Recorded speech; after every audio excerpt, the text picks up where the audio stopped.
내년 3월 9일 치러지는 20대 대통령 선거가 이제 1년 앞으로 다가왔습니다.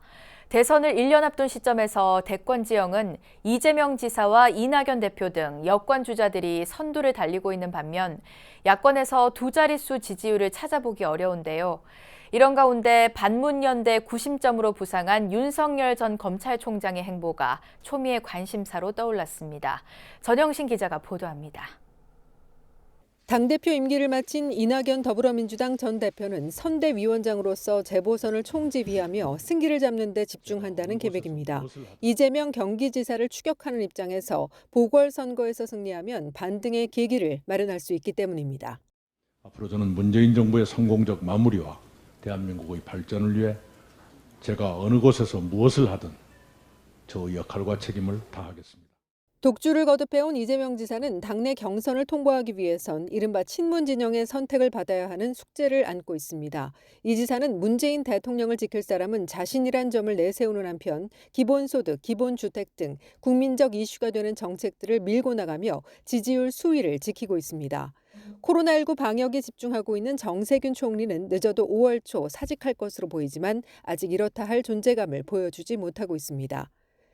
야권에서도 홍준표 무소속 의원과 원희룡 제주지사, 유승민 전 의원 등이 주자로 꼽히지만 지지율 한 자릿수를 맴돌고 있습니다.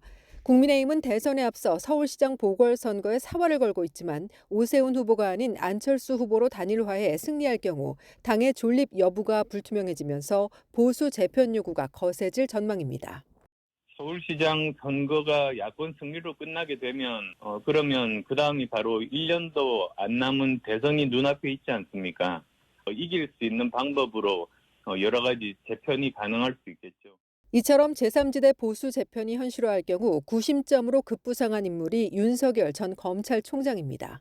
지금 이 정부하고 정면 지금 사실은 충돌을 해가지고 나온 사람 아니에요. 그러니까 야편에 속할 수밖에 없다고 보는 거지. 윤 전 총장은 사퇴 후 지지율 1위를 기록했지만 보궐선거 결과에 따라 행보를 결정할 공산이 큽니다.